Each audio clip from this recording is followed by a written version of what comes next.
নবী আমার মদিনার বুলবুল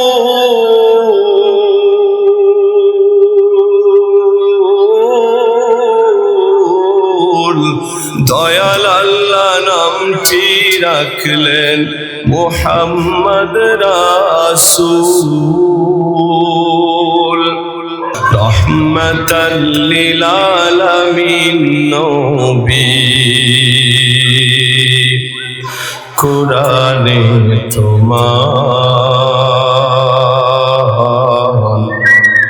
আশিক বিনে কে বুঝিবে আমার দয়ার নবীর শান রহমাতাল লিল আলামিন নবী কুরআনে তোমার উম্মত বিনে কে বুঝিবে আমার দয়ার নবীর শান নবী আমার মদিনার বুলবুল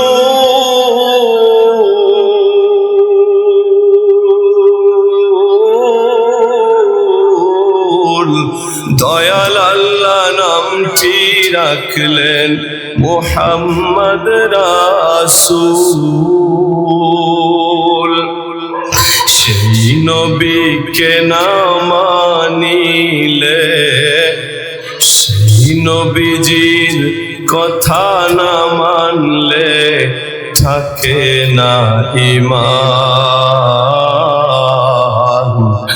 আশিক বিনে কে বুঝিবে আমার দয়ার নবীর শান উম্মত বিনে কে বুঝিবে আমার দয়ার নবীর শান আউযু বিল্লাহি মিনাশ শাইতানির রাজীম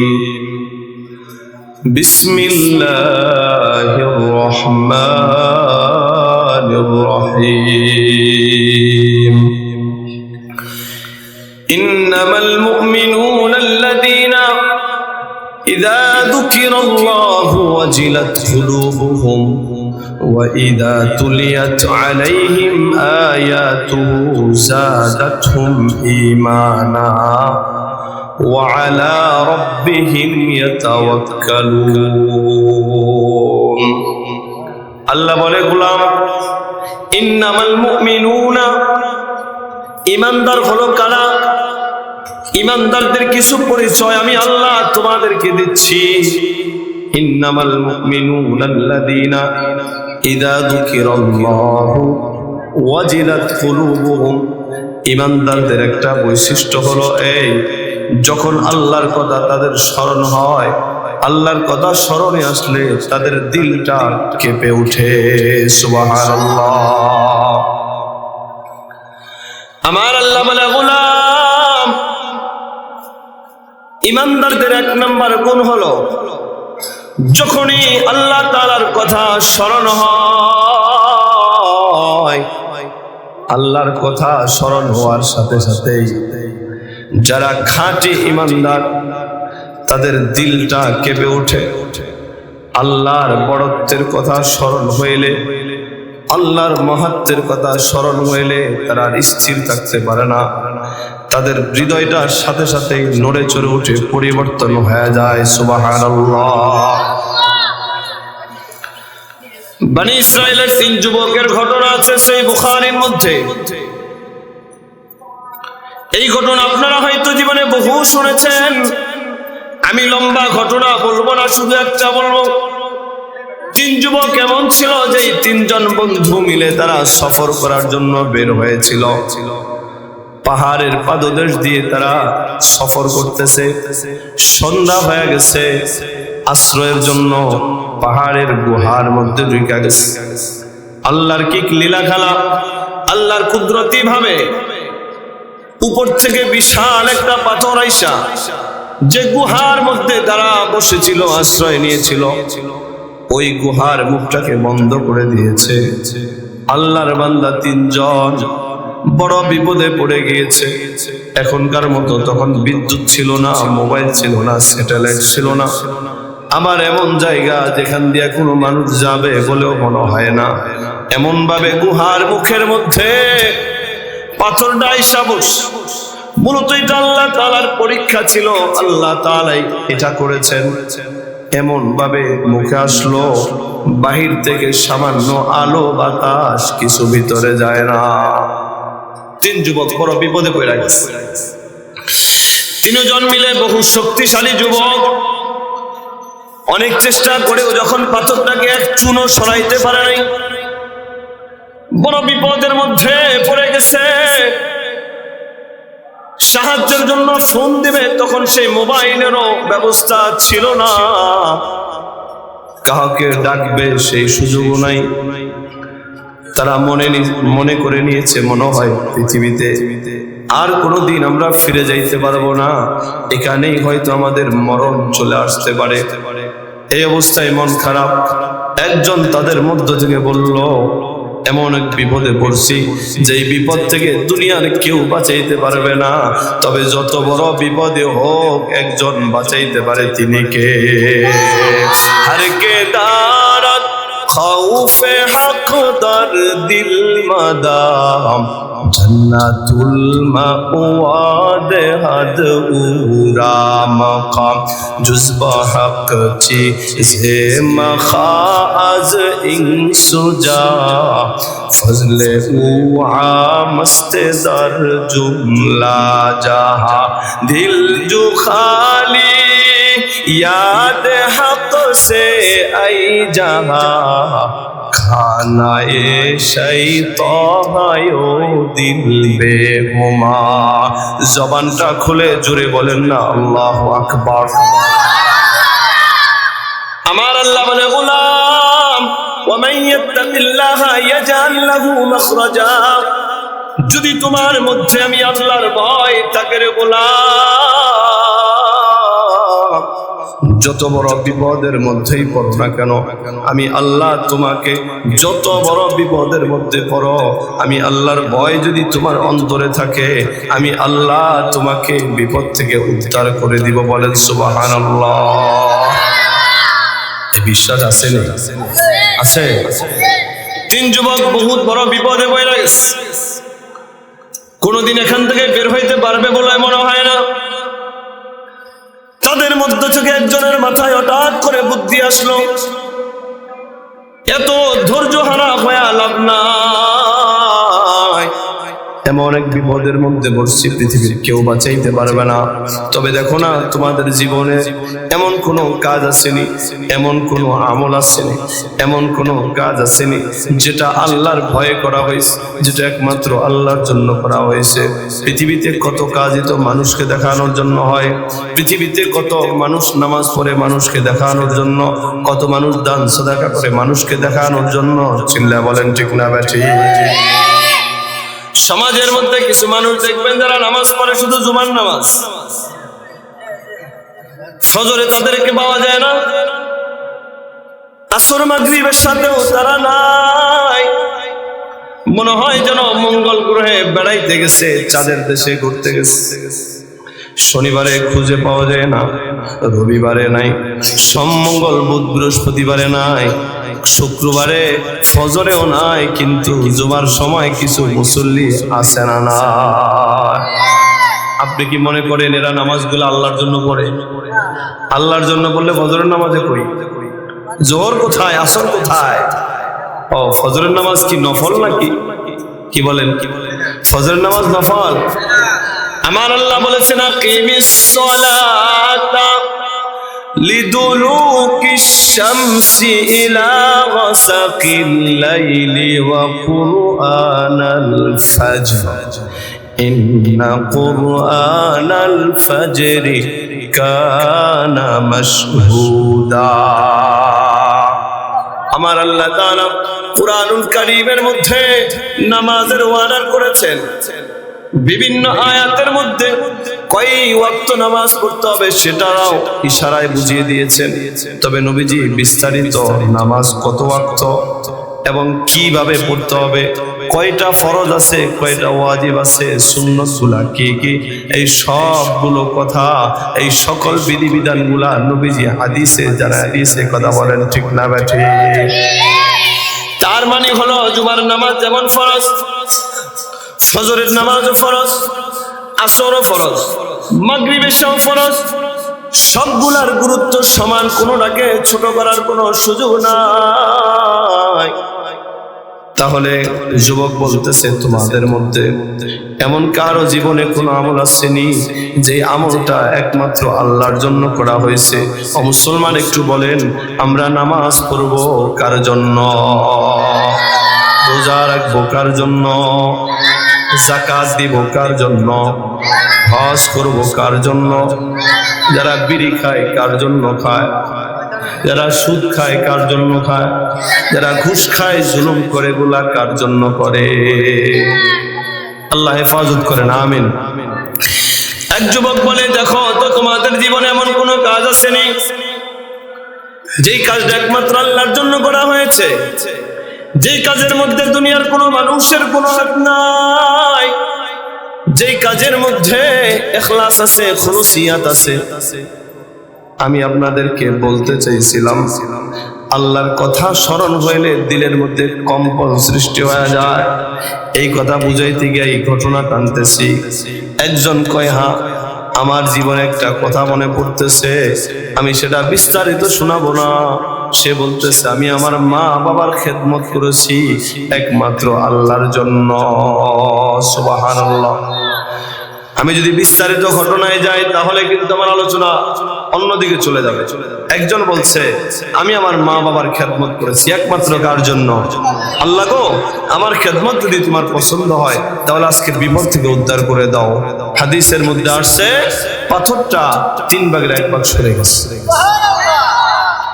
আরেকজন বলতেছে, আল্লাহ ও মালিক, আমি একটা কাজ করেছি, আমার একজন দিনমজুরে আমারে একজন কাজ করে দিয়েছিল, আমি একজনকে দিনমজুরে নিয়েছিলাম, শ্রমিক হিসাবে তাকে কাজে নিয়েছিলাম।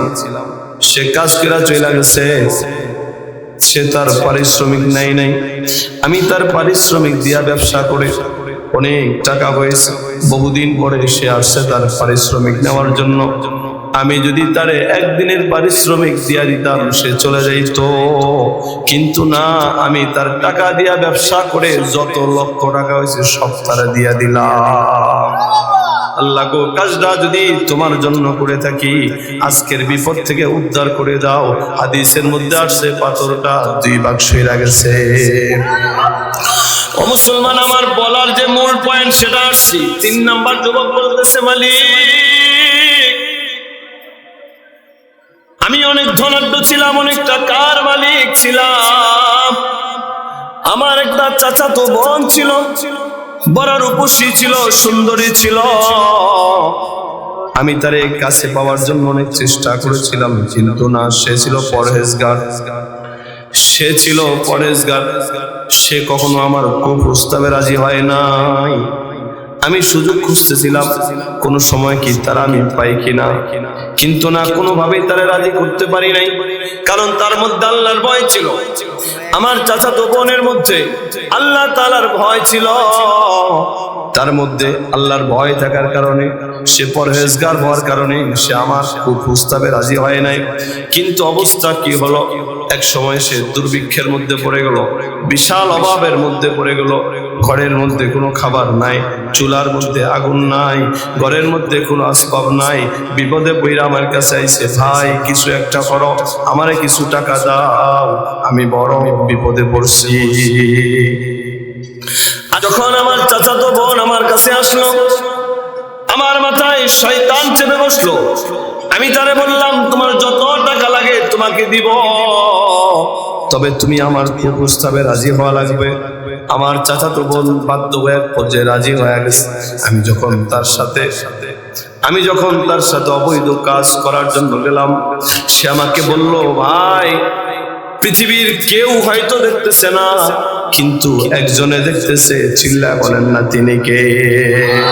আল্লাহর বান্দা যুবক বলে, মালিক, যখনই আমার চাচাতো বোন আমি এমন গুনাহের মধ্যে জড়িয়ে পড়তেছিলাম, হঠাৎ করে সে যখন তোমার কথা আমারে স্মরণ করে দিল, তোমার কথা আমার স্মরণ হওয়ার সাথে সাথেই আমার দিলের মধ্যে ভূমিকম্প শুরু হয়ে গেল, আমার দিলটা কেঁপে উঠলো। আমি সাথে সাথেই তারে ছেড়ে দিলাম, তার সাথে অবৈধ কাজ করলাম না। আল্লাহ গো, এই কাজটা যদি তোমার জন্য করে থাকি, আজকের এই বিপদ থেকে আমাদেরকে উদ্ধার করে দাও। হাদিসের মধ্যে আসছে, 3 যুবক যখন এইভাবে 3টা কবুল আমলের উসিলায় আল্লাহর কাছে দোয়া করছে, আল্লাহ তাআলা তাদের গুহার মুখ থেকে বিশাল বড় পাথরটা সরায়া তাদেরকে মুক্ত করে দিয়েছে। আল্লাহ আল্লাহ क्या मुबारक नाम है, अल्लाह अल्लाह आशिकू का काम है, अल्लाह अल्लाह हिच शिरीनिस्त नाम শিরে শকর তাবুয়াবি আই তামাম, ইয়া ইলাহি তু মেরা মাবুদ হায়, ইয়া ইলাহি তু মেরা মাশুক হায়।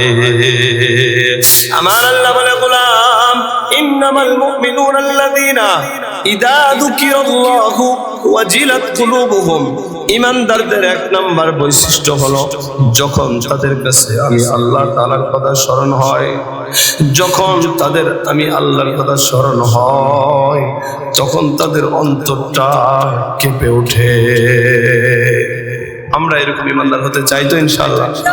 কি বলেন, চাই তো ইনশাআল্লাহ? যখনই শয়তানের পেছে পড়ে গুনাহের মধ্যে জড়িয়ে পড়বেন, আল্লাহ হেফাজত করেন, তখনই আল্লাহর কথা স্মরণ হলে, যখন দেখবেন আপনার ভিতরে ভয় কাজ করতেছে, দিলের মধ্যে ধাক্কা লাগতেছে, তাহলে বুঝবেন এখন আপনার মধ্যে ঈমান আছে। এখনো কি আছে? এখনো ঈমান আছে। আমার ভাইয়েরা, মুরব্বী বাবাজিও, পর্দার আম্মা জান, 2 নাম্বার গুণ আল্লাহ বলছেন, وَإِذَا تُلِيَتْ عَلَيْهِمْ آيَاتُهُ زَادَتْهُمْ إِيمَانًا। আল্লাহ বলে, গোলাম যখন আমার আয়াত তোমার কাছে তেলাওয়াত করা হবে, আমার কোরআন যখন তুমি তেলাওয়াত করবা, অথবা তুমি যখন তেলাওয়াত শুনবা, তুমি কোরআনের কথা যখন শুনবা অথবা বলবা, এই বলা শোনার দ্বারা, তেলাওয়াত করা, তেলাওয়াত শোনার দ্বারা, ওরে বান্দা রে বান্দিরে, তোদের ঈমানের শক্তি বেড়ে যাবে।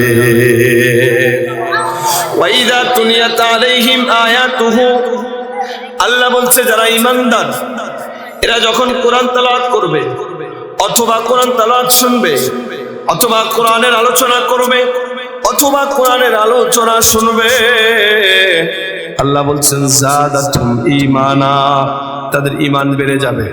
ঈমান বেড়ে যাওয়ার অর্থ কি? ঈমান কি 2টা হবে নাকি? না না, ঈমান 2টা হবে না, বরং ঈমানের শক্তি বেড়ে যাবে, ঈমানের পাওয়ার বেড়ে যাবে। কথা বলেন ঠিক না বেঠি? এমন ঈমান বেড়ে যাবে, ঈমানের পাওয়ারটা এমন পর্যায়ে পৌঁছাবে, ঈমানের শক্তি এমন বেড়ে যাবে, সামান্য ঠান্ডার কারণে সে ঘরে বসে থাকবে না, বরঞ্চ যত কঠিন ঠান্ডাই হোক না কেন, যারা অরিজিনালি ঈমানদার তাদেরকে মসজিদে আসতে কেউ ঠেকাইতে পারে না। কথা বলেন ঠিক না বেঠিক? যার মধ্যে ঈমানের দুর্বলতা আছে, সামান্য একটু ঠান্ডা হইলে আর মসজিদে যাইতে চায় না। যার মধ্যে ঈমানের দুর্বলতা আছে, সামান্য একটু বৃষ্টি পড়লে মসজিদে যাইতে চায় না, সামান্য একটু অসুস্থতার ভান হইলে মসজিদে যাইতে চায় না। আর যাদের ঈমান যত মজবুত, যত কঠিন তুফান হোক, যত কঠিন ঠান্ডাই হোক না কেন, যত কঠিন অসুস্থ হোক, তারা মসজিদে যাইতে দেরি করে না। আমার ভাইরা, বন্ধুরা, মুরব্বী বাবাজি ও পর্দার আম্মা জান, সবচেয়ে বড় ঈমানদার, সবচেয়ে ঈমানের পাওয়ার বেশি ছিল মুহাম্মদুর রাসূলুল্লাহ সাল্লাল্লাহু আলাইহি ওয়াসাল্লামের। এই জন্যই তো নবীজি দুনিয়া থেকে বিদায় হওয়ার আগে নবীজি প্রচন্ড অসুস্থ ছিলেন। উলামায়ে কেরাম জানেন, প্রচন্ড অসুস্থতার মধ্যেও সাহাবীদের পিঠের উপরে হাত দিয়ে, কাঁধের উপরে হাত দিয়ে নবীকে ধরে মসজিদে নিয়ে গেছে। মসজিদে না যাইলে নবীর কাছে ভালো লাগে না। নবীর এইরকম খাঁটি উম্মত যারা হবে, খাঁটি ইমানদার যারা হবে, এরা সামান্য অসুস্থতার কারণে ঘরে বসে থাকে না, বরঞ্চ যত কঠিন অসুস্থ, যতক্ষণ পর্যন্ত তার শরীরে খোলায়, চেষ্টা করে মসজিদে গিয়ে নামাজ পড়ার জন্য। কথা বলেন ঠিক না বেঠিক? আর যাদের ইমানের দুর্বলতা আছে, এই মানুষগুলা সামান্য অজুহাতেই নামাজ মসজিদে তো পড়েই না, নামাজ ছেড়েও দেয়, নামাজ ছেড়েও দেয়। ওয়াইদা তুলিয়াত আলাইহিম আয়াতুহু যাদাতহুম ঈমানা। যারা ইমানদার, এদের 2 নম্বর বৈশিষ্ট্য হলো, যখন এদের সামনে আল্লাহ তাআলার কোরআনের আয়াত তেলাওয়াত হয়, তখন তাদের ইমানের শক্তি বেড়ে যায়। কি যায়? বলেন না, কি বেড়ে যায়? ইমানের শক্তি বেড়ে যায়। আমার ভাইরা বন্ধুরা, আপনাদের থেকে জানতে চাই, কোরআনের অ্যাকশন আছে না নাই? একটু জোরে বলেন, কোরআনের মধ্যে অ্যাকশন আছে না নাই? কোরআন তেলাওয়াত শুনলে দিলের মধ্যে আসর করে কি করে না? নবীর এক সাহাবী ছিলেন হযরত তুফাইল ইবনে আমর। হযরত তুফাইল ইবনে আমর দাউসী রাদিয়াল্লাহু তাআলা আনহুর ব্যাপারে আজীব ঘটনা হাদিসের মধ্যে আসছে, কিতাবের মধ্যে পড়েছি। নবীর এই সাহাবী হযরত তুফাইল ইবনে আমর দাউসী রাদিয়াল্লাহু তাআলা আনহু দাউস গোত্রের সর্দার ছিলেন, অনেক বড় ব্যক্তি ছিলেন। একটা গোত্রের সর্দার মোটামুটি আমাদের একজন এমপির সমান। কথা বুঝেন না মনে হয়? একটা গোত্রের সর্দার মানে আমাদের একজন এমপির সমান। একজন এমপির পাওয়ার কি কম? হযরত তুফাইল ইবনে আমর দাউসী রাদিয়াল্লাহু তাআলা আনহু দাউস গোত্রের সর্দার ছিলেন, যেমন ধনবান ছিলেন। কিতাবের মধ্যে এমন আসছে, কোন ক্ষুধার্ত যখন তার কাছে হাত পাতত, সাথে সাথে তিনি সহযোগিতা করতেন। কোন ব্যক্তি যদি নিরাপত্তাহীনতায় ভুগতেন, তার কাছে যাইতেন, তিনি আশ্রয় দিতেন। সুবহানাল্লাহ বলবেন না? যে কোনো সমস্যা নিয়ে দুনিয়াবি তার কাছে গেলে কাউকে ফিরাইতেন। এমন ভালো মানুষ ছিল। এই তুফাইল ইবনে আমর দাউসী রাদিয়াল্লাহু তাআলা আনহু মক্কায় আসলেন। তিনি তখনও বেঈমান মুশরিক ছিলেন। কেন আসলেন? আসছে এই যে কাবা ঘরের মধ্যে মূর্তি ছিল, এগুলার একটু সেজদা করবে, এগুলার ইবাদত কইরা একটু বরকত নেবে। নাউযুবিল্লাহি মিন যালিক। সেজদার পাওয়ার যোগ্য কে? জোরে বলেন কে? আমাদের দেশে বাবারে সেজদা দেয়, দেয় কি দেয় না? দেয় কি দেয় না? বাবারে সেজদা দেয়, গাছের সেজদা দেয়, পাথরের পূজা করে, কত কিছুর পূজা করে। মূলত সেজদা পাওয়ার যোগ্য কে? আরো জোরে বলেন কে? সেজদা পাওয়ার যোগ্য আল্লাহ। আল্লাহ ছাড়া কাউকে সেজদা দিলে ঈমান থাকবে না, সাথে সাথে সে বেঈমান হয়ে যাবে। তো তুফাইল ইবনে আমর দাউসী রাদিয়াল্লাহু তাআলা আনহু মক্কায় আসলেন। আসার পরে এদিকে খেয়াল করে, আমাদের ভোলার একজন এমপি যদি আরেক এলাকায় যায়, আরেকটা জেলা যায়, তো তার কদর করে কি করে না? তার জন্য চেহারা গায়ে দেয়, দেয় কি দেয় না? তাকে কদর করে, বিভিন্নভাবে তাকে তাজিম করে, আপ্যায়ন করে। একটু খেয়াল করে। তো তুফাইল ইবনে আমর দাউসী রাদিয়াল্লাহু তাআলা আনহু মক্কায় আসার পরে ওনাকে তখন মক্কার মুশরিকদের যারা নেতৃস্থানীয় ছিল, আলহামদুলিল্লাহ কথা বোঝা যায়? আপনাদের কষ্ট হচ্ছে? খারাপ লাগতেছে? খারাপ লাগলে ইশারা দিবেন, মুনাজাত দিয়ে দিবেন ইনশাআল্লাহ। শ্রোতাদেরকে কষ্ট দিয়া ওয়াজ করার এরকম কোনো চিন্তা ভাবনা নাই। আপনাদের খারাপ লাগলে ইশারা দিবেন, ইনশাআল্লাহ ছেড়ে দিব। আর যদি ভালো লাগে, যদি মনে হয় যে আমাদের ইমানের উপকার হচ্ছে, ইমানি শক্তি বৃদ্ধি পাচ্ছে, একটু ধৈর্য সহকারে শুনতে হবে ইনশাআল্লাহ। আখেরি মুনাজাত পর্যন্ত আমরা বসে থাকবো ইনশাআল্লাহ, ধৈর্য সহকারে। পারবো তো ইনশাআল্লাহ? আমার ভাইয়েরা বন্ধুরা, মুরব্বী বাবাজি, পর্দার আম্মা জান, নবীর সাহাবী তুফাইল ইবনে আমর দাউসী রাদিয়াল্লাহু তাআলা আনহু তখনও তিনি ঈমানদার হয় নাই, তখনও তিনি মুশরিক ছিলেন, বেঈমান ছিলেন। মক্কায় আসলেন, যেহেতু দাউস গোত্রের সর্দার, তার একটা সুনাম ছিল, একটা তার দাম ছিল। মক্কার মুশরিকদের যে লিডার গুলা ছিল, নেতারা ছিল, এরা সবাই তারে স্বাগতম জানাইছে। স্বাগতম জানায়া সবাই সবার ঘরে মেহমানদারির জন্য ডাকতেছে, সবাই সবার ঘরে তাদের মর্যাদার চেয়ার আগায় দিতেছে। এইভাবে তাকে অনেক আদর আপ্যায়ন করছে। আদর আপ্যায়ন করার মধ্যে নিয়ে তারা আরেকটা কাজ করছে। সেই কাজটা হলো এই তুফাইল ইবনে আমর দাওসীকে বলতেছে, তুফাইল তুমি মক্কা আসছো, কোনো অসুবিধা নাই, এখানে খাইবা দাইবা আরাম করবা ফুর্তি করবা, কোনো অসুবিধা নাই।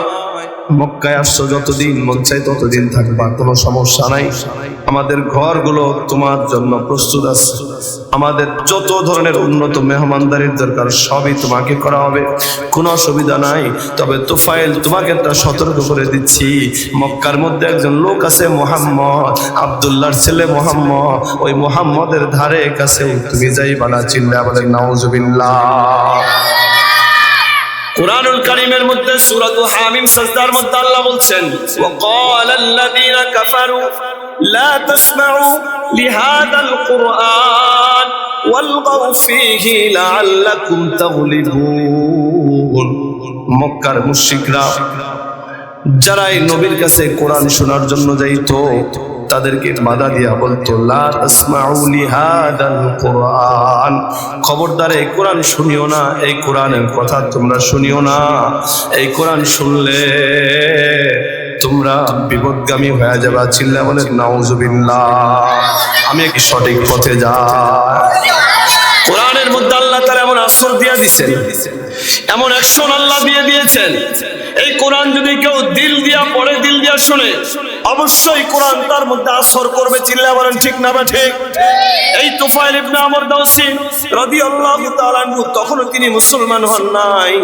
মক্কায় যাওয়ার পরে মক্কার মুশরিকদের লিডার গুলা তারে বলছে, তুফাইল মক্কায় আসছো, খাও দাও ফুর্তি করো, কোনো অসুবিধা নাই, তবে খবরদার ওই যে আব্দুল্লাহর বেটা মুহাম্মদ আছে তার কাছে যাও না।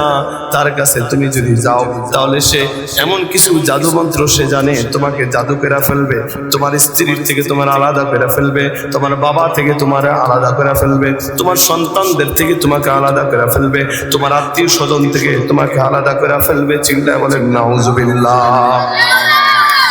হযরত তুফাইল ইবনে আমর দাওসী তাদের কথা অনুযায়ী তিনি মনে করলেন আসলে মনে এরকম। এই জন্য সকালবেলা তুলা নিলেন, তুলা নিয়ে দুই কানের মধ্যে দিয়া দিলেন, দুই কানের মধ্যে তুলা দিয়া মক্কায় চলে গেলেন। মসজিদে হারামের মধ্যে তাদের যে মূর্তি ছিল, মূর্তি পূজা করার জন্য গেলেন। ওখানে গিয়া দেখে মুহাম্মদ আরবি সাল্লাল্লাহু আলাইহি ওয়াসাল্লাম খানায় কাবার মধ্যে তিনি নামাজ পড়তেছেন। তুফাইল ইবনে আমর দাওসী বলতেছেন, আমি যখন এই প্রথম নতুন সিস্টেমের নামাজ দেখিয়া আমার কাছে বড় ভালোই লাগছিল। কি আজীব এক সিস্টেমের নামাজ, আমার কানের মধ্যে তুলাও আছে, আমি তার কথা শুনবো না এই নিয়তে কানের মধ্যে তুলা দিয়ে রাখছি। তবে তার নামাজটা দেখে আমার কাছে বড় ভালো লাগছিল। আমি সামনে অগ্রসর হতে পারি নাই, আমি আমার জায়গায় দাঁড়ায় গেলাম। আমি দাঁড়িয়ে দাঁড়িয়ে মুহাম্মদের নামাজটা গভীর দৃষ্টিতে দেখতেছি, আমার কাছে ভালো লাগতেছে। হযরত তুফাইল ইবনে আমর দাওসী বলেন, আমি মুহাম্মদের নামাজটাকে দূর থেকে তাকা তাকা দেখতেছি আর নিজের ভিতরে কেমন ভালো লাগতেছে। আমি দাঁড়িয়ে দাঁড়িয়ে যখনই মুহাম্মদকে দেখলাম, ওই যে মক্কার লিডাররা আমাকে বলেছে মুহাম্মদের কাছে যাইবা না, আমি সেই জন্য দূরে দাঁড়িয়ে রইলাম, তার কাছে যাওয়ার কোনো ইচ্ছা আমার নাই। তবে আমি লক্ষ্য করে দেখলাম তার নামাজ দেখে আমি এতটাই অভিভূত হয়ে যাচ্ছি, এতটাই আমার কাছে ভালো লাগছে, আমি আমার অজান্তেই এক পা দু পা করে করে মুহাম্মদের দিকে আগায়া যাইতেছি। আমি বুঝতেছি আমি আমার অজান্তেই সামনে অগ্রসর হচ্ছি। এক পর্যায়ে আমার কানের মধ্যে তুলা থাকা সত্ত্বেও তার কাছাকাছি যখন আমি হয়ে গেলাম, নামাজের মধ্যে মুহাম্মদ যে তেলাওয়াত করলো, ওই তেলাওয়াতের কিছু কথা কিছু শব্দ আমার কানের মধ্যে চলে আসছে। সুবহানাল্লাহি ওয়া বিহামদি। হযরত তুফাইল ইবনে আমর দাওসী বলেন, যখনই মুহাম্মদের জবান থেকে কিছু কোরআনের আয়াত যখন আমার কানের মধ্যে তুলা থাকা সত্ত্বেও চলে আসছে, আমি কেমন যেন বড় আশ্চর্য হয়ে গেলাম যে এটা তো মক্কার মুশরিকরা আমারে বলছে যে সে নাকি জাদু মন্ত্র জানে, কিন্তু না, মুহাম্মদের জবান থেকে যেই কথাগুলো আমি শুনেছি এটা কোনো জাদু, পৃথিবীতে এমন কোনো ব্যক্তি আবিষ্কার হয় নাই, এমন কোনো জাদুবিদ্যায় পারদর্শী এমন কোনো লোক নাই যে এত সুন্দর করে কথা বানাইতে পারে। সিল্লা বলেন না সুবহানাল্লাহ। হযরত তুফাইল ইবনে আমর দাওসী বলেন, মুহাম্মদের কথাগুলা আমার কানের মধ্যে আসার সাথে সাথে আমি মুহাম্মদের প্রেমে পাগল হয়ে গেলাম। মুহাম্মদ এক পর্যায়ে নামাজ শেষ করলো, নামাজ শেষ করে বাড়ির দিকে রওনা হলো। বাড়ির দিকে রওনা হওয়ার পরে আমিও পিছনে পিছনে তার সাথে যাচ্ছিলাম। মুহাম্মদ বাড়ির দিকে যাচ্ছে, আমিও পিছনে পিছনে তার সাথে যাচ্ছি। যেতে যেতে মুহাম্মদের বাড়িতে আমি উঠলাম। মুহাম্মদকে বললাম, আমি তো মক্কায় আসছিলাম, মক্কায় আসার পরে মক্কার নেতৃস্থানীয় যে লিডাররা ছিল মুশরিকেরা কিন্তু আপনার ব্যাপারে আমাকে নেগেটিভ অনেকগুলা কথা শোনাইছে, বলছে আপনার কাছে যাইতে না, আপনার কথা শুনতে না, কিন্তু এইভাবে অনিচ্ছা সত্ত্বেও আপনার কিছু কথা আমার কানের মধ্যে চলে আসছে। শুনে আমি অনুভব করতে পারলাম এটা কোনো মানুষের বানানো কালাম না। হযরত তুফাইল ইবনে আমর দাওসী বলেন, আমি মুহাম্মদ সাল্লাল্লাহু আলাইহি ওয়াসাল্লামের কাছ থেকে এক পর্যায়ে আরো কিছু আয়াত শোনার ইচ্ছা করলাম, তখন তিনি আমাকে সূরাতুল ইখলাস এবং সূরাতুল ফালাক তেলাওয়াত করে শোনালেন। সুবহানাল্লাহ বলবেন না?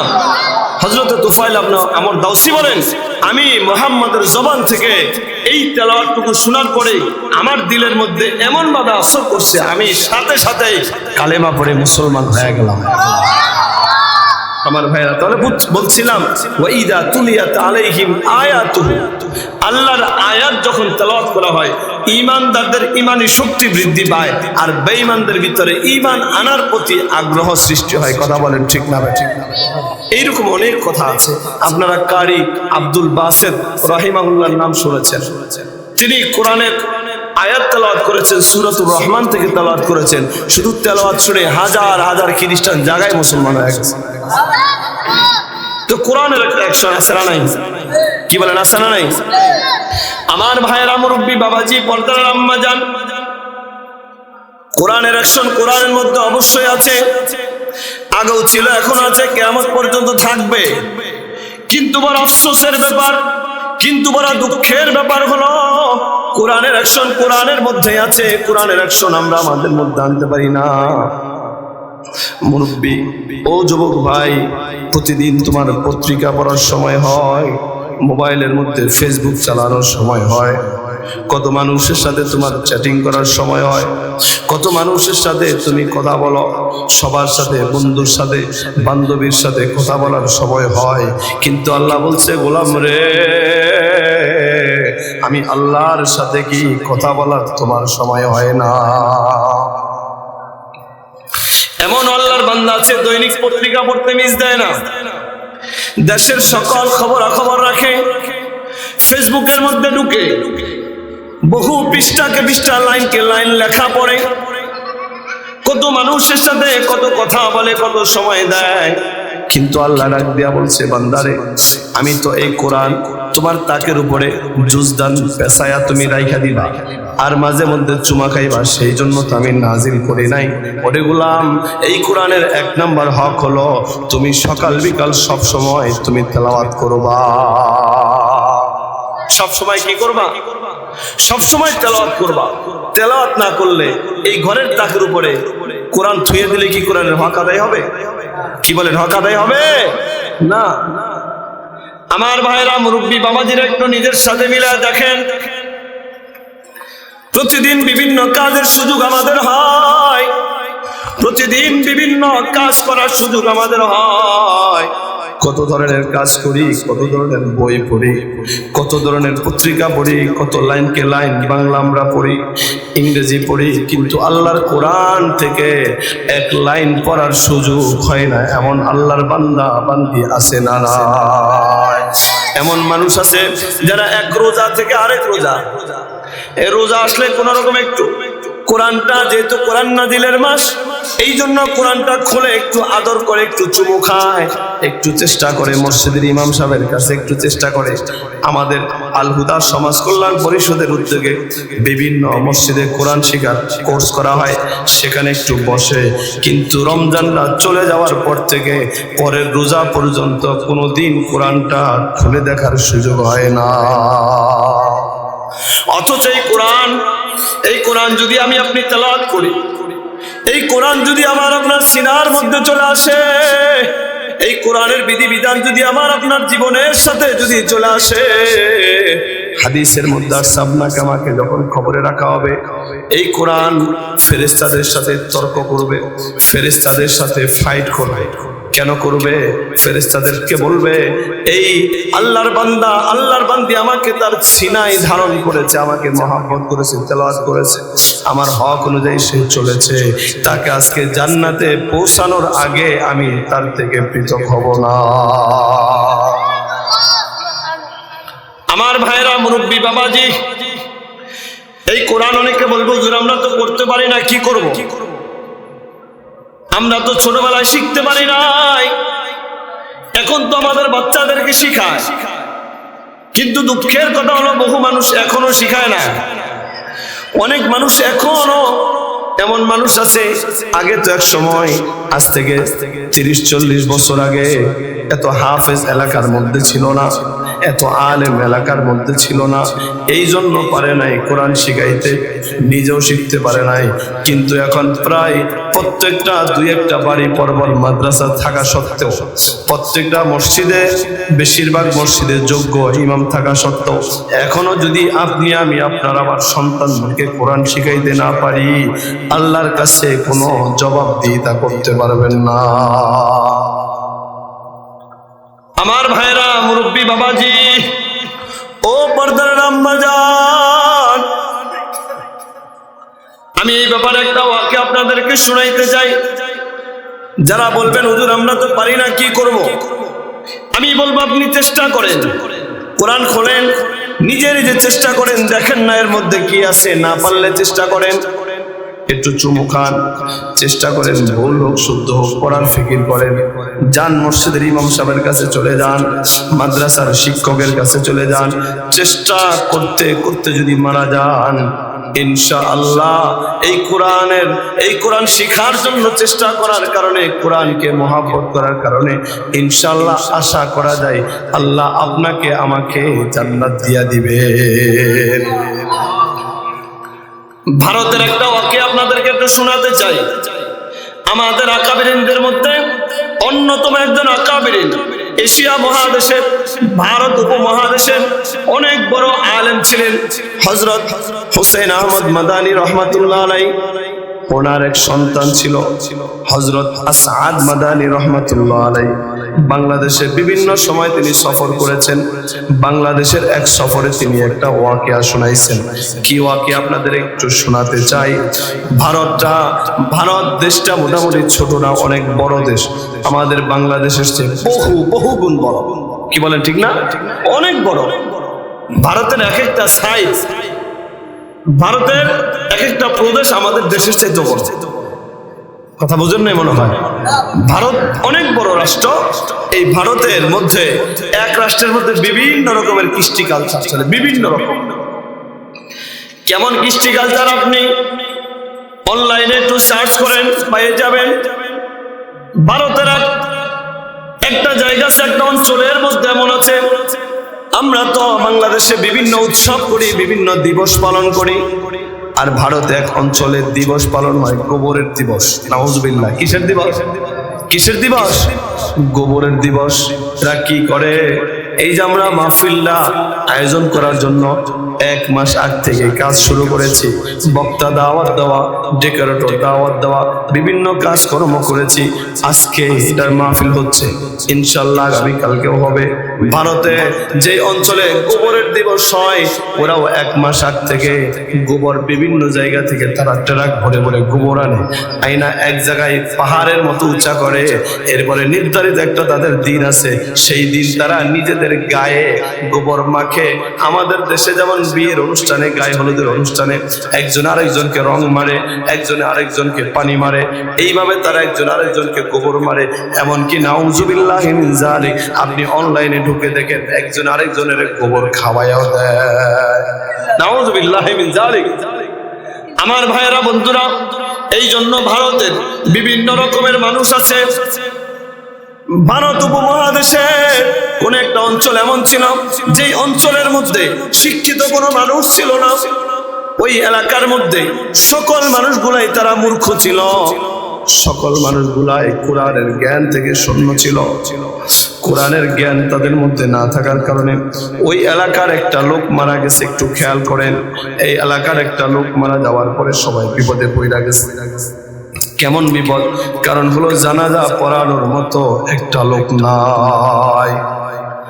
ওই এলাকার মধ্যে একটা মানুষ মারা গেছে, মুসলমান, কিন্তু মুসলমান হওয়ার কারণে তার জানাজার দরকার আছে, তার দাফন কাফনের দরকার আছে। ইসলামী যে বিধান আছে, ইসলামী বিধি বিধান অনুযায়ী তার জানাজা হবে, তার দাফন কাফন হবে। আল্লাহর বান্দা দুনিয়া থেকে চলে গেছে, কিন্তু তার জানাজা পড়ানোর মতো কোনো লোক নাই, কোনো হুজুর পাওয়া যায় না। এক পর্যায়ে এলাকার মানুষ সবাই চিন্তা করলো, হুজুর পাই আর না পাই, জানাজা ছাড়া তো আর দাফন করা যাবে না। চলো আমরা একটা কাজ করি, সবাই মিলে লাশটা নিয়ে মেন রাস্তার উপরে গিয়ে দাঁড়িয়ে থাকি। আল্লাহ যদি আমরা অপেক্ষা করতে থাকি, হয়তো আল্লাহ কাহারো না কাউকে মিলা দিবে।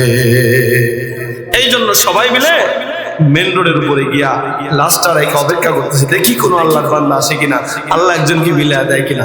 অনেক সময় অপেক্ষার পরে এক আল্লাহর বান্দা, মাথায় টুপি, মুখে দাড়ি, গায়ে পাঞ্জাবি, দেখতে হুজুরের মতো দেখা যায়, তাকে পায়া খুব খুশি, সবাই খুব খুশি হয়েছে।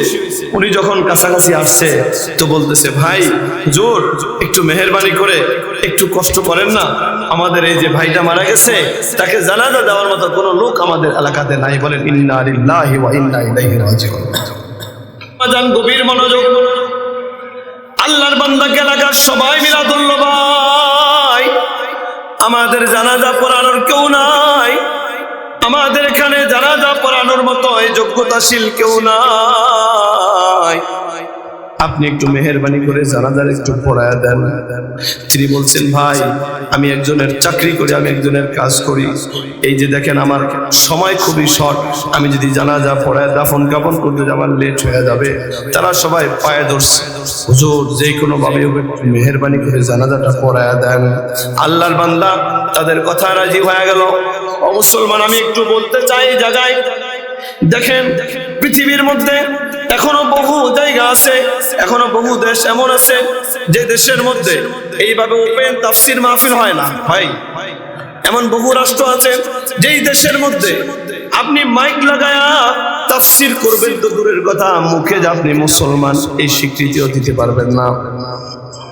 বিশ্ব মানচিত্রের মধ্যে খোলেন, অনলাইনের মধ্যে ঢুকে সার্চ করেন, স্লোভাকিয়া একটা রাষ্ট্র আছে। ওই স্লোভাকিয়ার ব্যাপারে আমি দেখেছি, ওই স্লোভাকিয়ায় এক সময় ওখানে ইসলামী শাসন চলেছিল, কিন্তু বর্তমান অবস্থা হলো ওই দেশের মধ্যে একটা মসজিদও নাই, একটা মসজিদও নাই। এমন কোন ব্যক্তি নাই যে নিজেকে প্রকাশ্যে মুসলিম দাবি করতে পারে, এটা নিষেধ, সরকারিভাবে আইন। ও মুসলমান, অথচ আমাদের প্রতি বাড়ি বাড়ির দরজায় মসজিদ, প্রায় প্রতি বাড়ি বাড়ির দরজায় মাদ্রাসা থাকার পরেও এত আলেম ওলামা থাকা, এটা কিন্তু আমাদের জন্য নিয়ামত ছিল, কিন্তু অনেকের কাছে এটা আমাদের জন্য বিপদ হয়ে গেছে। অনেক মানুষকে এত মসজিদ কেন হইল, এত মাদ্রাসা কেন হইল, এত হুজুর কেন হইল? ওরে ভাই দেখেন না, আশপাশের মাদ্রাসাগুলোর দিকে তাকান, কিতাবখানাগুলা শূন্য হয়ে আছে, কোরআন হাদিস নিয়ে গবেষণা করার কোনো লোক নাই, কিন্তু হাই স্কুলগুলাতে, কলেজগুলাতে ছেলে মেয়ের অভাব নাই। কথা বলেন ঠিক না বেঠি? শুধু নুরানিতে 3 বছর পড়লে আর হেফজ পড়লেই কোরআনের ভিতরের সবকিছু বোঝা যায় না। আপনি দেখেন কিতাবখানাগুলো শূন্য হয়ে আছে, এখনো পর্যন্ত স্কুল কলেজগুলাতে হাজার হাজার লক্ষ লক্ষ পোলাপান পড়তেছে। বলবেন সেখানে পয়রা কি ভুল হইতেছে? ভুল শুদ্ধ। আমি একটা ওয়াকি আপনাদেরকে শোনাই। এক লোক, তার ছেলে পড়ে 6, কিসে পড়ে? আমি আগেই বলছি, ভালো মন্দ পৃথিবীতে সবই আছে। ভালো যেমন আছে এক একটা সাইডে, এর বিপরীতে খারাপও কি আছে। তবে কিছু কিছু পরিবেশের কারণে তুলনামূলক ভালোর চেয়ে খারাপ বেশি হয়। এই জন্য একটা ওয়াকিয়া মিরপুর 1 নম্বরের আকবর কমপ্লেক্সের মুফতি দেলোয়ার শাহ হুজুরের কাছ থেকে শুনেছি। তিনি হলেন বাংলাদেশের মধ্যে সবচেয়ে বড় আলেম, যদি 5 জন থাকের ভিতরে তিনি একজন। হুজুর বলছেন, এক বাবা তার সন্তানকে স্কুলে পড়ায়, ছেলে পড়ে ক্লাস 6-এ। কিসে পড়ে? কষ্ট হচ্ছে আপনাদের? একটু বলেন কোন ক্লাসে পড়ে?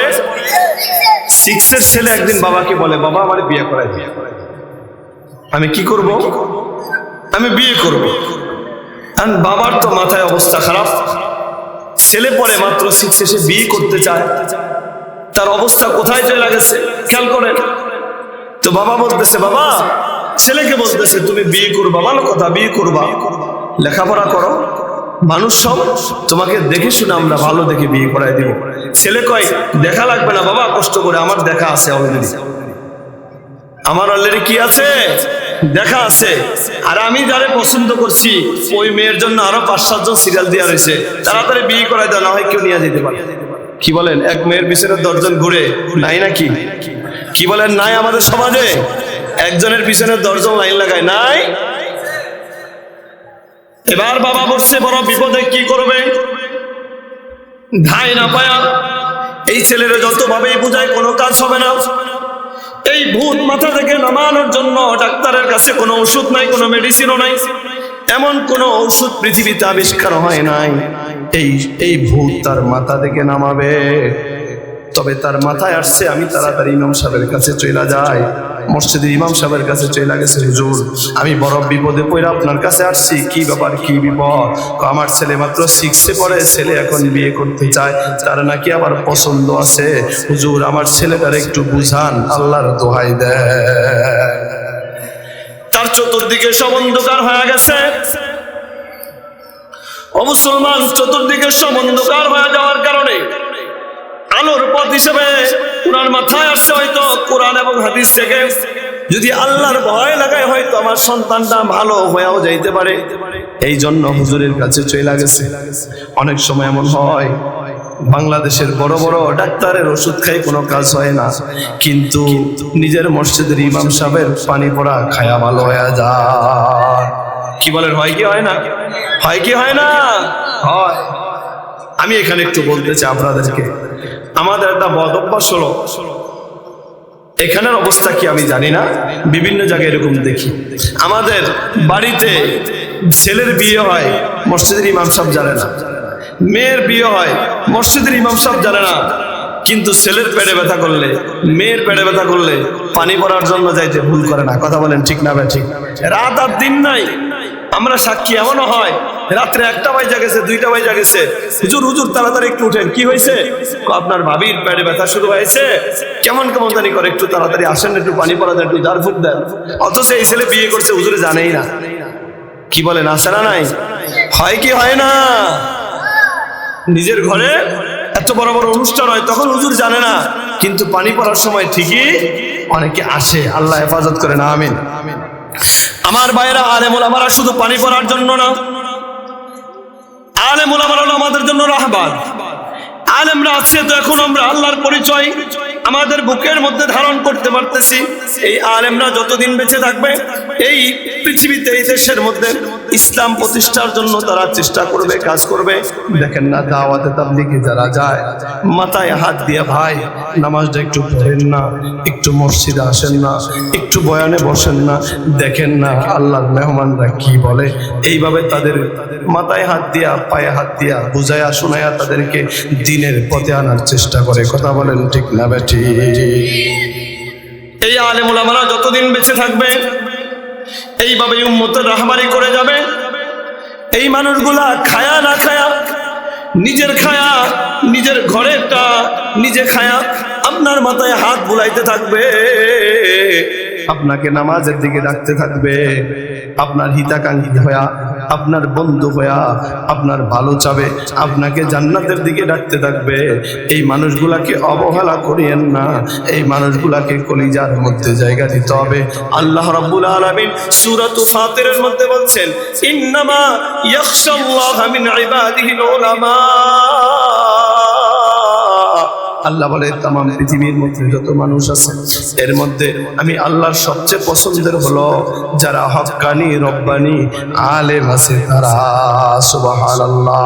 আউলিয়ারা কারে উকুবা ইখতিয়ার, জাহেলারা কারে দুনিয়া ইখতিয়ার।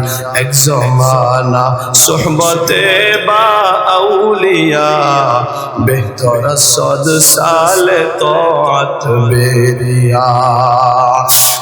কবিতার মধ্যে বলে, এরে দুনিয়ার মানুষ, যারা আলেম হয়, যারা হক্কানি রব্বানি আলেম হয়, এরা তোমার পকেটের দিকে তাকাবে না, এরা তোমার বাড়ির দিকে, তোমার দালানের দিকে তাকাবে না। এরা সব সময় তোমার ফিকির করবে কিভাবে তোমাকে নামাজি বানানো যায়, কিভাবে তোমাকে কোরআনওয়ালা বানানো যায়, কিভাবে তোমাকে আল্লাহর সাথে সম্পর্ক করে দেওয়া যায়। নিজের টাকা দিয়া তারা চিল্লায় যায়, নিজের টাকা দিয়া তারা সালে যায়, 10-12 হাজার টাকা খরচ করে মানুষকে আল্লাহর দিকে ডাকে। কথা বলেন ঠিক না বেঠি? এই আলেমদেরকে মূল্যহীন মনে করা যাবে না, এরা আমাদের বন্ধু, এরা আমাদের পরম বন্ধু। আমার ভাইরা, তো এক পর্যায়ে এখন আমাদের অবস্থা এরকম হয়ে গেছে, ক্লাস 6 এর ছেলে সে কেন বিয়ে করতে যাবে? এখন প্রশ্ন হলো যাবে না কেন? এখনকার বাচ্চারা ক্লাস 5 উঠার আগ থেকে তাদের হাতে মোবাইল চলে আসে। আসেনি? কি বলেন আসেনি? আমাদের বাবা মারা এমন অবস্থা হয়, লেদা বাচ্চা, কুলের বাচ্চাকে মোবাইল পারে না যে ভাতের সাথে খাওয়ায় দেয়। সামনে মোবাইল জুড়া থাকে, সিনেমা জুড়া থাকে, টিভি জুড়া থাকে, ছেলেরে খাবার খাওয়ায়। কয় কেন? ছেলেরে মোবাইল না দিলে সে ভাত খাইতে চায় না। আপনি এই অভ্যাসটা করলেন কেন? এই বাচ্চাকে আপনি লেদা অবস্থায় তার হাতে মোবাইল উঠে দিবেন, তো সে 5 অবস্থায়, সে যখন ক্লাস 5 পড়বে, 6 পড়বে, তাম পৃথিবীর সবই তো তার হাতের মুঠে আছে, আছে না? আমাকে সাক্ষী দেন, মোবাইলের মধ্যে ভালো জিনিস বেশি না খারাপ জিনিস বেশি? এই 6 এর ছেলের সামনে যখন উলঙ্গ মেয়েদের ছবি চলে আসবে, এই ছেলে তো 6 এর বয়সে বিয়ে করতে চাবে, এটা স্বাভাবিক ব্যাপার। এইটার পোলাপান দেখেন না আরেক মেয়ে নিয়ে ভাগে, অবস্থা এরকম হয়ে গেছে।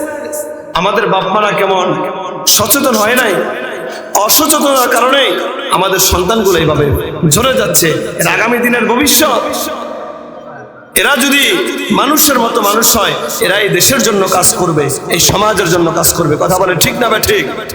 এই জন্য আজকে থেকে আমরা ওয়াদা করতে পারি, আমাদের সন্তানরা যেন নষ্ট না হয়, এই ব্যাপারে আমরা বাবা মারা খুব খেয়াল রাখবো। পারবো ইনশাআল্লাহ? পারা যাবে ইনশাআল্লাহ? একটু জিকির করি, লা ইলাহা ইল্লাল্লাহ, ইলাহা ইল্লাল্লাহ, লা ইলাহা ইল্লাল্লাহ, জোরে লা ইল্লাল্লাহ, লা ইলাহা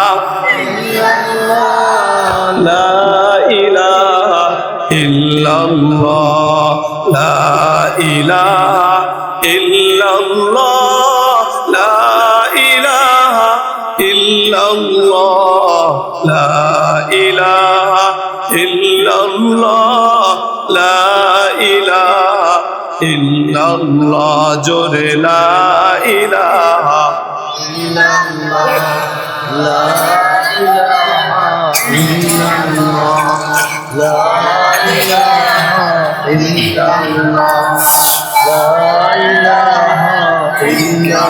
আসিয়া বলেন এক আল্লাহ, বলেন আসিয়া বলেন ফেরাউন দিত বেশি জ্বালা, বলেন ফেরাউন দিত। আমার আল্লাহ বলেন ও জিবরাইল, আল্লাহ বলেন খুলে দাও জান্নাতের তালা, লা ইলাহা ইল্লাল্লাহ, লা ইলাহা ইল্লাল্লাহ, ইলাহা ইল্লাল্লাহ, লা ইলাহা ইল্লাল্লাহ, জোরে লা ইলাহা ইল্লাল্লাহ,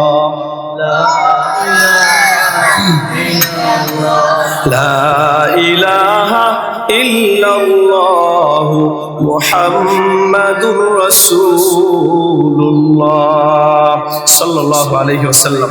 আমার ভাইরা, আমি বলছিলাম কোরআনের সাথে যদি মহব্বত রাখতে পারি, কোরআনকে যদি বুকে ধারণ করতে পারি, কোরআন যদি তেলাওয়াত করি, কোরআন যদি সিনার মধ্যে আমরা নিতে পারি। আরে আপনি পারেন না, বয়স হয়ে গেছে 70 বছর, বয়স হয়েছে 50-60 বছর, হুজুর জিহ্বাটা শক্ত হয়ে গেছে, মুখটা শক্ত হয়ে গেছে, যেইভাবে উচ্চারণ করার দরকার পারি না, কিন্তু আপনি চেষ্টা তো করতে পারেন। কি বলেন? চেষ্টা তো করা যায়, চেষ্টা করবেন। আল্লাহ তাআলা তো দিল দেখেন। কি দেখেন? আল্লাহ দিল দেখেন।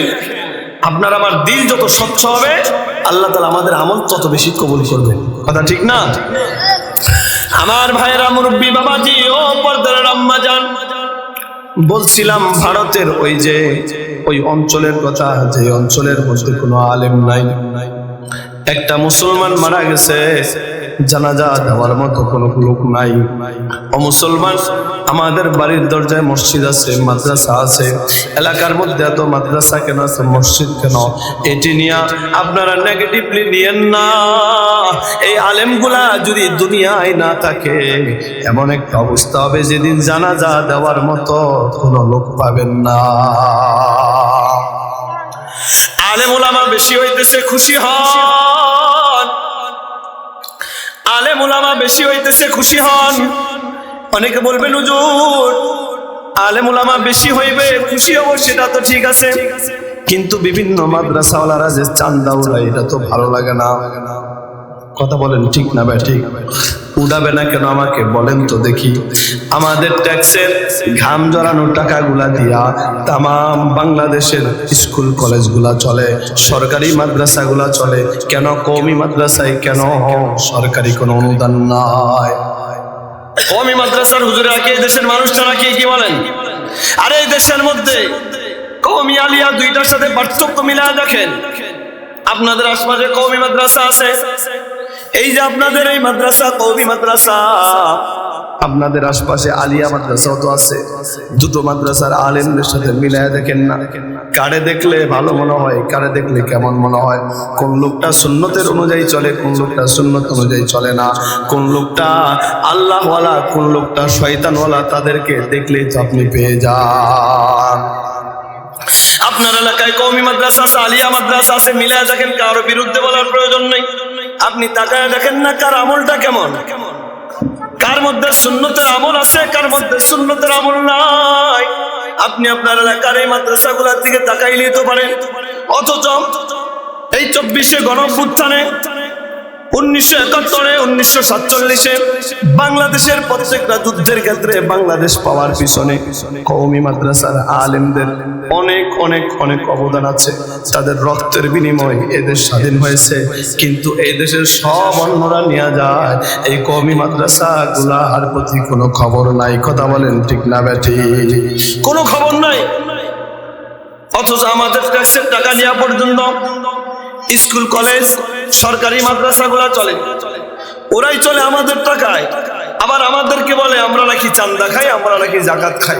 কি বলেন? কথা বলেন ঠিক না বা ঠিক? কওমি মাদ্রাসার হুজুরেরা জাকাত খায়, এত বড় বড় কথা কয় কেন? তুমি কাটটা খাও। এই দেশে যত সরকারি স্কুল কলেজ আছে, এটা কি বেতন দিয়ে পড়ে নাকি? এটা তো সরকারি টাকা, ফ্রি পড়ে, ফ্রি। আমার ভাইয়েরা, মুরব্বী বাবাজি, আমি যেটা বলতে চাই, এই আলেমগুলাকে, এদেরকে বিপদ মনে করবেন না, এদেরকে বোঝা মনে করবেন না, নেয়ামত মনে করেন। এই আলেমগুলা আছে, এই জন্য এখন আমি আল্লাহকে চিনতে পারছি, এখন আল্লাহর সাথে সম্পর্ক আছে। এই মানুষগুলা যদি দুনিয়া থেকে চলে যায়, এই মানুষগুলাকে যদি আমরা নেগেটিভলি নেই, এই মানুষগুলা যদি তৈরি না হয়, দেখবেন এক সময় এমন অবস্থা আসবে, কুকুর শুয়োরের জানাজা যেমন হয়, ইমাম ছাড়া জানাজা দেওয়া লাগবে। আমার ভাইয়েরা, ওই এলাকার মানুষগুলো একজন হুজুর পায়ে গেছে, পায়ে ধরছে, হুজুর আপনার যত কাজে থাকুক আমাদেরকে একটু জানাজাটা পড়ায় দেন। হুজুরের জানাজাটা পড়ায় দিছে। এবার সবাই বলছে হুজুর আমরা তো দাফন কাফন কবরে কিভাবে রাখতে হয় সেটাও জানি না, মেহেরবানি করে একটু কবরে রাখার ব্যবস্থা করে দেন, একটু কাফন দাফনের ব্যবস্থা করে দেন। আল্লাহর বান্দা তাদের কথায় রাজি হইয়া আল্লাহর ওই বান্দাকে কবরে রাইখা তাকে মাটি মুটি দিয়া তিনি চইলা গেছেন তার অফিসে, অফিস করার জন্য, কাজ করার জন্য।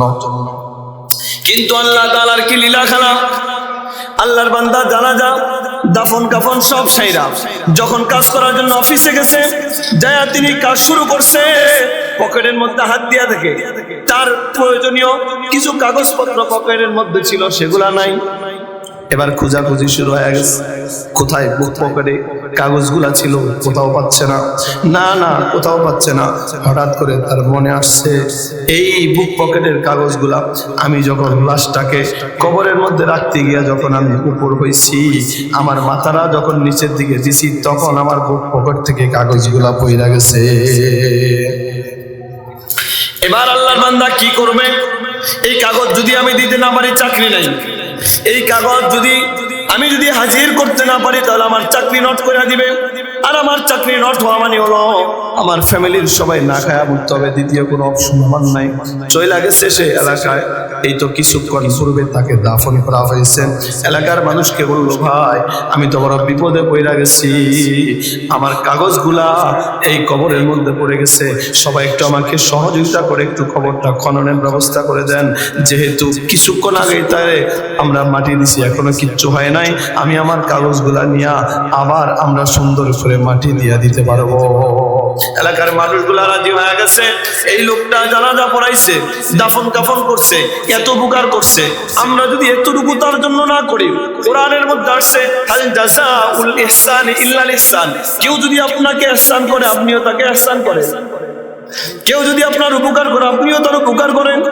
এই লোকটা আমাদের এত উপকার করলো, আমরা এতটুকু উপকার যদি তার জন্য না করি নিমুখারামি হবে কি হবে না? এই জন্য তারা সবাই মিল্লা কবরের মাটিগুলা সরাইতে লাগলো। মাত্র কিছুক্ষণ আগে তাকে কবর দেওয়া হয়েছে, কবরের মাটিটা সরাইতে সরাইতে যখন একটু নিচে গেল, আল্লাহ তাআলার কি কুদরত, কবরের মধ্য থেকে এমন সুন্দর সুঘ্রাণ শুরু হয়ে গেছে, এমন সুন্দর গ্রান বের হয়ে গেছে, যেই গ্রান পৃথিবীতে তারা কখনো শুনে নাই, যেই গ্রান তারা পৃথিবীতে কোনোদিন শুনতে পারে নাই, এই নাকে এমন সুন্দর গ্রান কখনো তারা পায় নাই। এই জন্য সবাই আশ্চর্য হয়ে গেছে। ওই হুজুর বলতেছে আর খোলার দরকার নাই, যেমনি আছে সেমনি মাটি দিয়া তো এই গ্রানে বোঝা যায় আল্লাহর বান্দাটা জান্নাতি। আর হুজুর বলেন না সুবহানাল্লাহ। হুজুর বলতেছে এলাকার মানুষ আর খোলার দরকার নাই, তার যে কবর থেকে যে সুঘ্রাণ বের হইতেছে, এই সুঘ্রাণে মনে হচ্ছে এটা কোনো বদকার লোক হইতে পারে না, সে নেককার লোক, তাকে হয়তো আল্লাহ তাআলা জান্নাত দিয়েছেন, সেই জন্য তার কবরের মধ্যে এখন থেকে নিয়ামত শুরু হয়ে গেছে, জান্নাতি সুঘ্রাণ বের হয়ে গেছে, আর খোলার দরকার নাই। এবার তিনি বলতেছে আমার কাগজপত্রের দরকার নাই, আমার চাকরি যায় যাক তাতে কোনো সমস্যা নাই, আমি এখন খোঁজ করতে হবে এই লোক কি এমন আমল করছে যে আমলের কারণে তার কবরের আজকে এই অবস্থা। আল্লাহর বান্দা তাদেরকে নিয়ে মাটি দিয়া ওই যে লোকটা মারা গেছে তার বাড়িতে চলে গেছে, বাড়িতে যা দেখে তার স্ত্রী নাই, তার মা বাবা কেউ নাই, তার সন্তানদের মধ্যে মাত্র একমাত্র কন্যা সন্তান ঘরের মধ্যে বোরকা পরা আছে।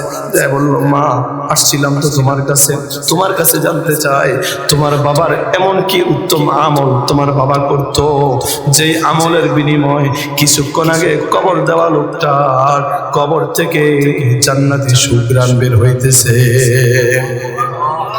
যখন মেয়েটাকে প্রশ্ন করা হলো, মেয়েটাকে যখন বললো মা তোমার বাবা এমন কি আমল করতো যে আমলের বিনিময় আমার আল্লাহ তাআলা তার প্রতি সন্তুষ্ট হয়ে গেছে, তার কবর থেকে জান্নাতের ঘ্রাণ বের হচ্ছে, মেয়েটা বলল হুজুর আমার বাবা বেশি কোনো আমল করতে পারতো না, কৃষক মানুষ, সারাদিন মাঠে কাজ করত, মাঠ ঘাটে কাজ করতো। সন্ধ্যাবেলায় যখন বাবা বাসায় আসতো, আসার পরে আমাদের তাকের উপরে একটা বই আছে, এই বইটা একটা কালো কাপড় দিয়া মোড়ানো।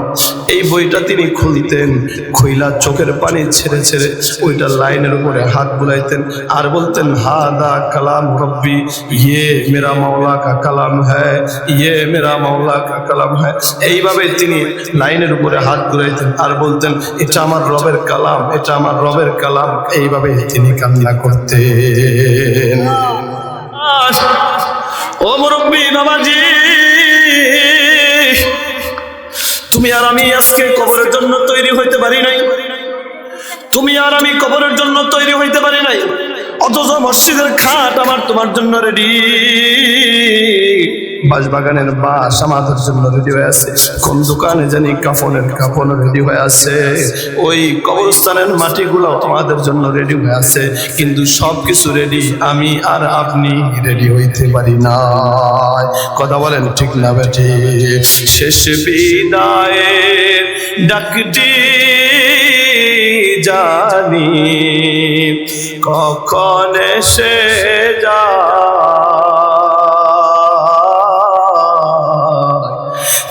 বিহারার কাঁধে ছইরা নিবারে বিদায়। শেষ বিদায়ের ডাকটি জানি কখন এসে যায়,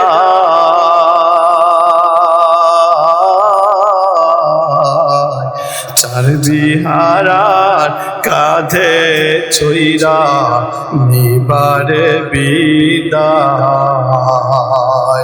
চার বিহারার কাঁধে চইরা নিবারে বিদায়। যাইতে হবে সবই ছাড়ি,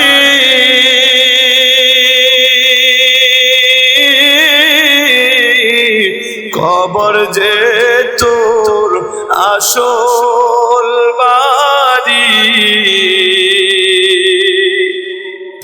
যেতে হবে সবই ছাড়ি,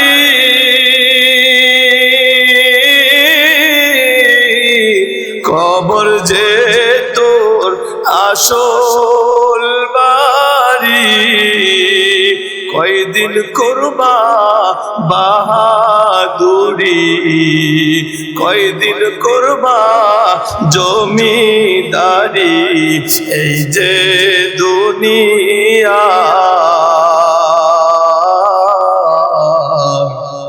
চার বিহারার কাঁধে চইরা নিবারে বিদায়। চার বিহারার কাঁধে চইরা নিবারে বিদায়। বড়ই পাতার গরম পানি,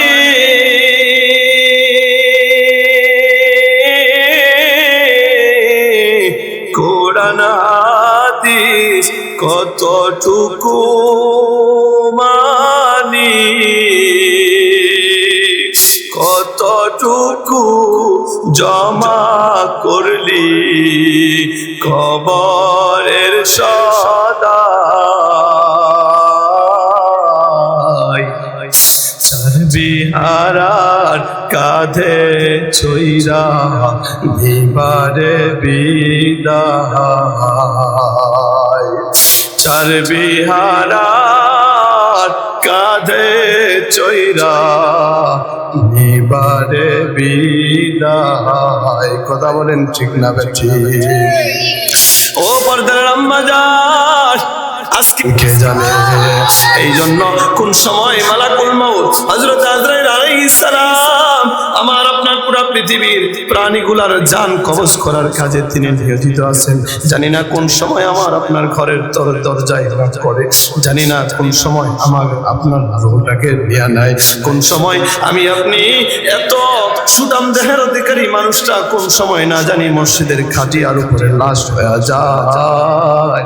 এই জন্য একটু মেহেরবানি করে কবরের দিকে নজর দেওয়া লাগবে। দুনিয়া বিমুখতা হয়ে একটু আখিরাত মুখী হওয়া লাগবে। দুনিয়ার জন্য তো কম কিছু করি নাই, দালান করেছি, বাড়ি করেছি, গাড়ি করেছি, কত কিছুই তো করলাম। দুনিয়ার ঘর সাজাইলাম, আখিরাতের ঘর তো সাজাইতে পারলাম না। দুনিয়ার বাড়ি সাজাইলাম, আখিরাতের বাড়ি তো সাজাইলাম না। ওরে ভাই, দুনিয়া থেকে আজ হোক কাল হোক আমি আপনি তো চলে যাইব। আমি আপনি তো প্রথমে মায়ের পেটে ছিলাম, ওখান থেকে দুনিয়া আসলাম, দুনিয়া থেকে আমার কবরে চলে যাব, কবর থেকে আমার আপনার জন্য জান্নাত অথবা জাহান্নাম। কিয়ামতের দিন হিসাব কিতাবের পরে যার জন্য যেটা ফয়সালা হয় সেখানে চলে যাব। এই জন্য আসেন না একটু কবরের দিকে নজর দেওয়া দরকার আছে না? না। আর আব্বাজান, ও যুবক ভাই, যদি একটু আমরা বুঝে থাকি, দিলের মধ্যে কথাগুলা যদি ঢুকে, তাহলে আজ থেকে আমরা ওয়াদা করতে পারি, আল্লাহ গো কোন সময় চলে যায়। আমাদের ভাই বন্ধু তো অনেকে দুনিয়া থেকে চলে গেছে, একই সাথে বাজার করেছি, একই সাথে দোকানে চা খেয়েছি। আমাদের এমন বহু মানুষ দুনিয়া থেকে চলে গেছে কি যায় না। ওই দিন হয়তো আমিও আপনিও চলে যাব। তারা যেমন আমাদেরকে ছেড়ে চলে গেছে, আমরাও আমাদের ভাই ব্রাদার বন্ধু বান্ধব বাবা মা ছেড়ে এইভাবেই পরপারে চলে যাবে। কথা বলেন ঠিক না বে ঠিক? এই জন্য আজকের এই মাহফিল থেকে আমি আর সামনে আগাতে চাই না, এতটুকু শিক্ষা নিব। দুনিয়ার জন্য বহু কিছু করেছি, এই কোরআনের মাহফিলে আইসাই ওয়াদা আমরা করব কি, কোরআনকে যতদিন বেঁচে থাকে, কোরআনকে মহাব্বত করে দিলের মধ্যে জায়গা দিয়ে সন্তানগুলাকে কোরআনওয়ালা বানায়া এরপরে দুনিয়া থেকে যাব। কারাগারা রাজি আছি? লিল্লাহি তাকবীর। আল্লাহ আপনি সবাইকে কবুল ও মঞ্জুর করেন, আমিন। আমার আমি আলোচনা করলে প্রত্যেকটা আয়াতের খন্ড খন্ড ধরলে অনেক কথা, কিন্তু না, বেশি রাত করা ঠিক হবে না। মুরব্বীরা এমনি তাদের বয়স বেশি, শরীরে বেশি ঠান্ডা, তাদের কষ্ট হচ্ছে। তো আমরা যতটুকু শুনেছি এতটুকুর উপর যদি আমরা আমল করতে পারি, ইনশাল্লাহ হয়তো আমাদের নাজাতের জন্য জরিয়া হইতে পারে কি পারে না? পারে কি পারে না? ইমানদারদের অনেক বৈশিষ্ট্য, অনেক গুণ, এক একটা গুণাবলীর পিছনে এই কোরআনের আয়াত হাদিসের রেফারেন্স চাই না, সাহাবায়ে কেরামের কিছু ওয়াকিয়া, আমাদের বাস্তবতার নিরিখে কিছু ওয়াকিয়া টানলে এক একটা আয়াতের পিছনে অনেক কথা বলা যায়। যতটুকু বলেছি আলহামদুলিল্লাহ, এতটুকুর উপরে আমরা সবাই আমল করার চেষ্টা করবো। পারবো তো ইনশাআল্লাহ? সবাই আমল করবো তো ইনশাআল্লাহ? আজকে একটু বলেন তো দেখি, আমাদের সভাপতি সাহেব এখানে উপস্থিত আছেন, এরপরে আমাদের মুরব্বী হুজুর এখানে উপস্থিত আছেন। আজকের এই মাহফিল আপনাদের উপকার হয়েছে না ক্ষতি হয়েছে? সবাই বলেন, কি বলেন? একটু আমলের লাইনে একটু উপকার হয়েছে না? একটু ইমানের ব্যাটারিতে একটু চার্জ হয়েছে না? কি বলেন, হয়েছে কি হয়েছে না?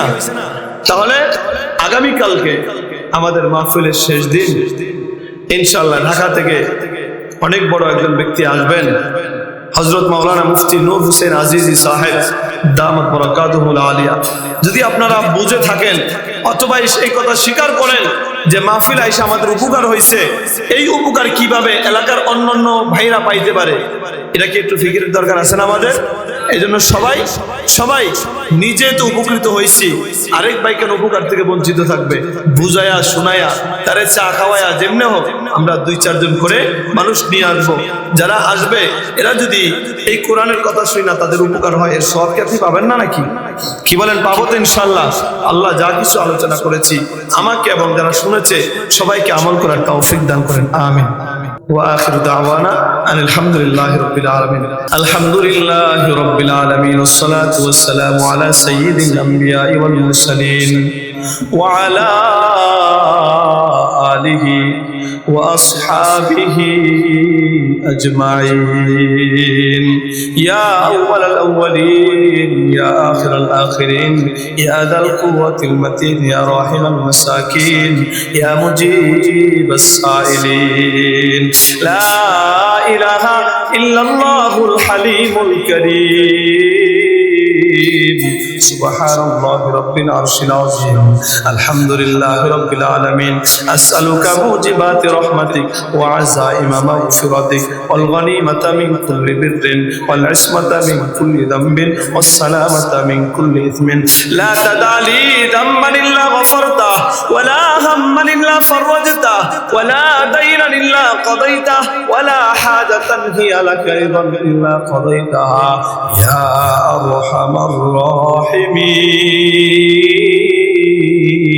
الراحمين ربنا ظلمنا أنفسنا وإن لم تغفر لنا وترحمنا لنكونن من الخاسرين اللهم رب ارحمهما كما ربياني صغيرا জীবনে না করিলাম বন্দেগী গুনাহ করে কাটাইলাম জিন্দেগি গুনাহ করে কাটাইলাম জিন্দেগি তওবা করে আবার তওবা ভাঙ্গিলাম অবশেষে খাঁটি তওবার নিয়ত করিলাম আয় রব্বুল আলামিন গভীর রজনী পর্যন্ত আয়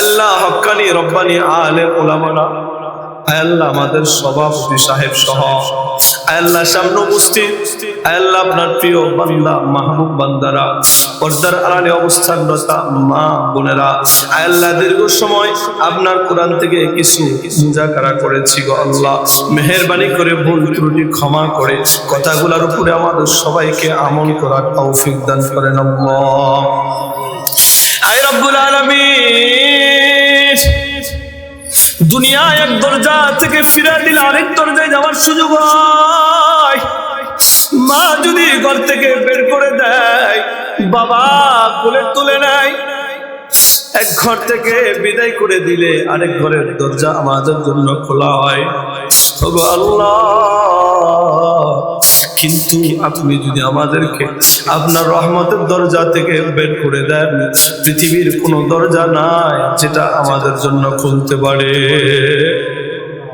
আল্লাহ গুনার বোঝা মাথায় নিয়া আপনার রহমতের আশা নিয়া আল্লাহ দুটো হাত আমরা সবাই তুলে দিয়েছি মেহেরবানি করে আমাদের জীবনের যত অন্যায় আছে যত গুনাহ আছে আল্লাহ গো মেহেরবানি করে আপনি মাফ করে দেন আল্লাহ কে কতদিন দুনিয়ায় বেঁচে থাকি জানি না যতদিন আপনি হায়াত রাখেন আল্লাহ নেক আমলের সাথে থাকার তৌফিক দান করেন আল্লাহ আল্লাহ যতদিন বেঁচে থাকি আপনার গোলামি করার তৌফিক দান করেন আল্লাহ আপনার হুকুম আপনার হাবিবের তরিকা অনুযায়ী চলার মতো তৌফিক দান করেন আল্লাহ আয় রব্বুল আলামিন ওগো পরওয়ারদিগার আমাদের মই মুরব্বী অনেকে দুনিয়ায় নাই জানি না এই প্যান্ডেলের মধ্যে কার যেন মা নাই কার যেন বাবা নাই আল্লাহ আমি তো বাড়িতে গেলে মাহফিল থেকে কত রাত ফিরে যদি বাড়িতে যায়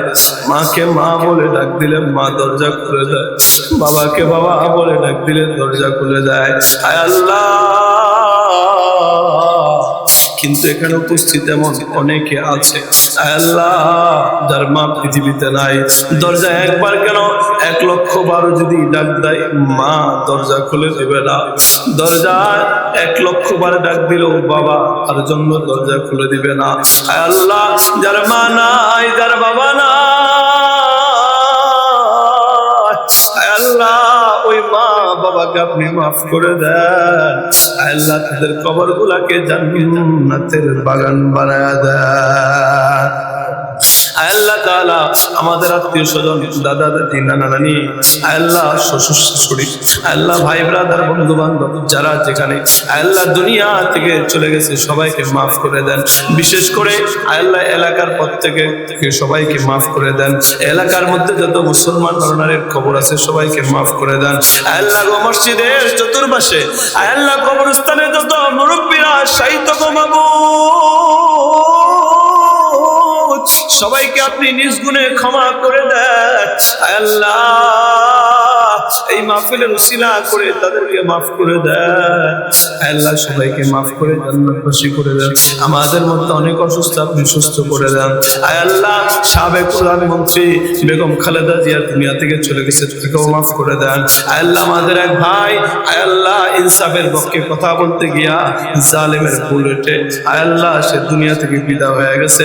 শরীফ উসমান হাদিকে আপনি মাফ করে দেন আল্লাহ। দেশের জন্য যারা রক্ত দিয়েছে, ইসলামের জন্য যারা রক্ত দিয়েছে আল্লাহ, সবাইকে আপনি শহীদি মর্যাদা দান করেন আল্লাহ। আয় রব্বুল আলামিন, অনেকে এমন আছে যারা অসুস্থতার কারণে নামাজ পড়তে পারে না, মাজায় সমস্যা, হাঁটুতে সমস্যা, বিভিন্ন সমস্যার কারণে আল্লাহ ঠিক মতো ইবাদত করতে পারে না। ওই মুরব্বীদেরকে আপনি সুস্থ করে দেন, ওই যুবক ভাইদেরকে আপনি সুস্থ করে দেন। জানি না কার মনের মধ্যে কোন নেক আশা আছে, প্রত্যেকের মনের উদ্দেশ্যগুলাকে পুরা করে দেন।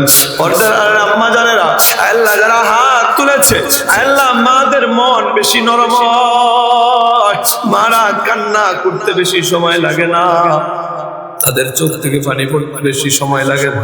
জানি না কোন আম্মার মনে, কোন মার মনে, কোন বোনের মনে কোন নেক উদ্দেশ্য আছে আল্লাহ, প্রত্যেকের মনে কোন উদ্দেশ্যগুলোকে পুরা করে দেন। যে মাদ্রাসার উদ্যোগে মাহফিল, এই মাদ্রাসাকে আপনি কিয়ামত পর্যন্ত কবুল ও মঞ্জুর করে নেন। এলাকার সবার জন্য হেদায়েতের জরিয়া হিসেবে কবুল ও মঞ্জুর করে নেন আল্লাহ। মাদ্রাসার আসাতিজায়ে কেরাম আল্লাহ, সবাইকে আপনি দ্বীনের জন্য কবুল করে নেন। যে বাচ্চাগুলো পড়তেছে এদেরকে হক্কানি রব্বানি হাফেজ আলেম হিসাবে কবুল করে নেন আল্লাহ তাআলা।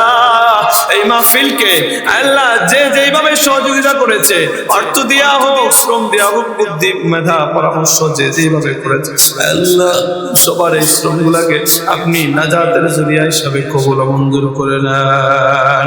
রব্বানা তাকাব্বাল মিন্না ইন্নাকা আনতাস সামিউল আলিম ওয়া তুব আলাইনা ইয়া মাওলানা ইন্নাকা আনতাত তাওয়াবুর রহিম। আল্লাহ রিজিকের টানে কত ভাই বিদেশে যায়, বাবা মা ছেড়ে, স্ত্রী সন্তানকে ছেড়ে, আত্মীয় স্বজনকে ছেড়ে হাজার হাজার কিলোমিটার দূরে প্রবাসে যারা জীবনযাপন করতেছে, আমাদের এই প্রবাসী ভাইগুলাকে আপনি খবর মঞ্জুর করে নেন আল্লাহ। সকল ধরনের বিপদ আপদ থেকে হেফাজতে রাখেন আল্লাহ গো। আপনার বিশেষ রহমতের চাদরে তাদেরকে আবৃত রাখেন আল্লাহ। তাদের হালাল রিজিকের মধ্যে বরকত দান করেন আল্লাহ। আমাদের মধ্যে যারা ব্যবসায়ী আছে আল্লাহ, প্রত্যেকের ব্যবসায়ী আল্লাহ হালাল রিজিকের মধ্যে বরকত দান করেন। হারাম থেকে দূরে দূরে থাকার তৌফিক দান করেন, হারাম থেকে বেঁচে থাকার তৌফিক দান করেন আল্লাহ। রব্বানা তাকাব্বাল মিন্না ইন্নাকা আনতাস সামিউল আলিম ওয়া তুব আলাইনা ইয়া মাওলানা ইন্নাকা আনতাত তাওয়াবুর রহিম।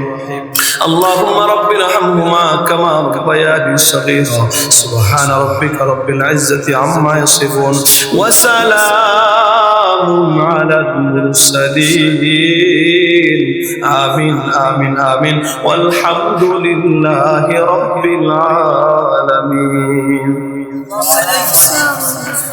وعليكم السلام ورحمة الله.